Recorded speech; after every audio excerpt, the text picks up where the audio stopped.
Jesus Christ became poor, although he was rich, so that by his poverty you might become rich. Alleluia,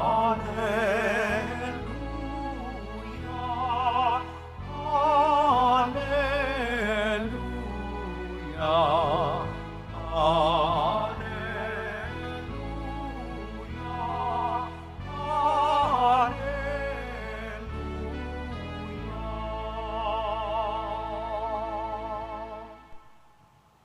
The Lord be with you. and with your spirit. A reading from the Holy Gospel according to Matthew. Glory to you, O Lord. Jesus said to his disciples, "No one can serve two masters.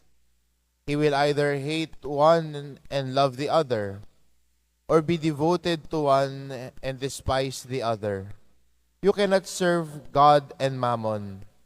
Therefore I tell you, do not worry about your life, what you will eat or drink, or about your body, what you will wear. Is not life more than food, and the body more than clothing? Look at the birds in the sky.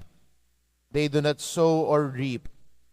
They gather nothing into barns, yet your heavenly Father feeds them. Are you not more important than they? Can any of you, by worrying, add a single moment to your lifespan? Why are you anxious about clothes? Learn from the way of the wildflowers grow. They do not work or spin. But I tell you that not even Solomon, in all his splendor, was clothed like one of them. If God so clothes the grass of the field, which grows today and is thrown into the oven tomorrow, will he not much more provide for you, O you of little faith? So do not worry and say, what are we to eat? Or what are we to drink? Or what are we to wear? All these things the pagans seek. Your heavenly Father knows that you need them all. But seek first the kingdom of God and his righteousness, and all these things will be given you besides. Do not worry about tomorrow. Tomorrow will take care of itself. Sufficient for a day is its own evil." The Gospel of the Lord. Praise to you, Lord Jesus Christ. Please be seated.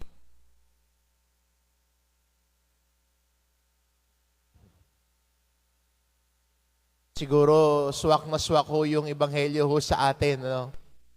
Bagay minsan masabi natin sapul talaga. Aminin natin minsan mabilis tayong mag-worry o mabagabag. Mabilis tayong mamroblema. Mabilis tayong ma-anxious sa mga bagay-bagay. Ang anxiety can easily take a hold of us. Pero maganda yung paalala sa atin ng Diyos sa ating ebanghelyo ngayon. Sa ating pagbisita dito sa dambana ni Jesus Nazareno, siya din nagpapaalala sa atin.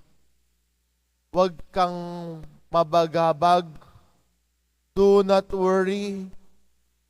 Do not be anxious of tomorrow. Pero di ba minsan yung pagiging anxious ay iniisip natin agad yung posibleng mangyari. Pwede yung mangyari, pwedeng hindi mangyari, pero nagre-react tayo na para nangyayari na. Iniisip mo, ano yung kakainin to? Alas 11 pa lang, iniisip mo na yung hapunan mo. At ang dami mo nang iniisip, ang dami mo ng senaryong iniisip, anong pwedeng mangyari. At lahat ng mga iniisip mo, puro masasamang mangyayari. Pero yung nagre-react ka na parang nangyayari na. Kaya mabilis kang pangunahan ng takot, pangamba, at anxiety. Pero magandang paalala sa atin ng Diyos, teka lang. Sa kabila ng pag-iisip mo, sa kabila ng pag-worry mo, learn to take a deep breath and relax. Yung magandang gawin natin pag you feel that anxiety is taking control of you, on you, learn to take a deep breath. Relax ka muna. Pwede samahan mo ng panalangin.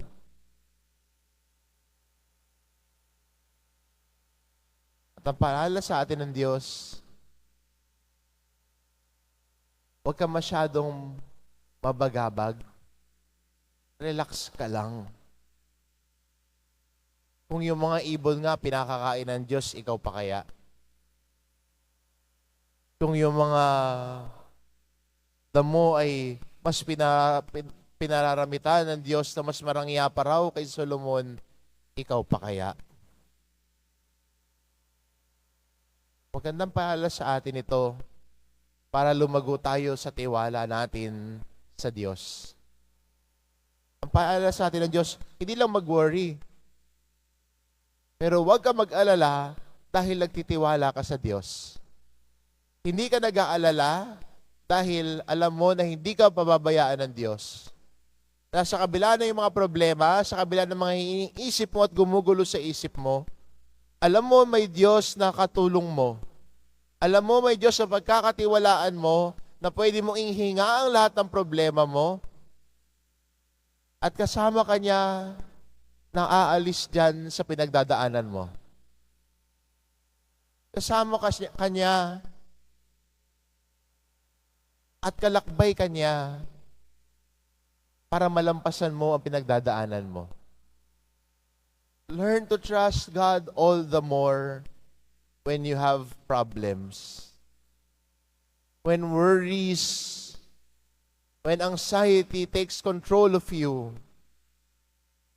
learn to trust God all the more. Minsan, ang dami nating gustong sabihin sa Diyos. Ang dami nating gustong ihinga sa Diyos. Pero maganda rin naman na isuko din natin sa Diyos ang mga problema natin. Place your problems at the feet of God. Alam nyo, minsan pag may problema ako, may iniisip ako, lagi kong inaalala yung sulat ho ni San Pedro. Sinasabi niya ho doon, cast your cares to Him, for He cares for you. Ibigay mo sa Diyos. Ilatag mo sa Diyos. Huwag mong solohin yan. Ilapag mo ang problema mo sa paanan ng Diyos. At siya na nangangalaga sa atin. Siya, ang Diyos na nagmamalasakit sa atin, ay pangangalagaan tayo. Magtiwala lang tayo sa Kanya. Siguro yun yung magandang hingin natin, no? Hingin natin bilang mga deboto, bilang mga peregrino na nagtutungo dito sa dambana ni Jesus Nazareno, na nais sumumpong ng mukha ng pag-asa sa kabila ng inyong mga problema. Nais tumingin kay Jesus at nais biyayaan ni Jesus ng kanyang pag-asa. Kumapit kay Jesus Nazareno. Siya na ating pinagkakatiwalaan. Siya na ating pag-asa. At siya ang gabay natin tungo sa ating paglalakbay. Hindi din pinapangako ni Jesus na pag nagtiwala sa Kanya, worry-free na ang buhay mo. Hindi ho pinapangako ni Jesus na kapag nagtiwala ka sa Kanya ay hindi ka na makakaramdam ho ng anxiety. Pero pag kumapit ka kay Jesus, kahit may worries ka, Kahit may panahon na nagiging anxious ka, alam mong kaya mo. Kaya mong harapin dahil nariyan ang Diyos na kapiling mo. Kaya mong harapin ang bawat problema, bawat mga pagsubok mo, kaya mo siyang harapin dahil hindi ka nag-iisa. Kasama mo ang Diyos na pinagkakatiwalaan mo. Wala ka dapat ikabahala o ikapangamba. Amen.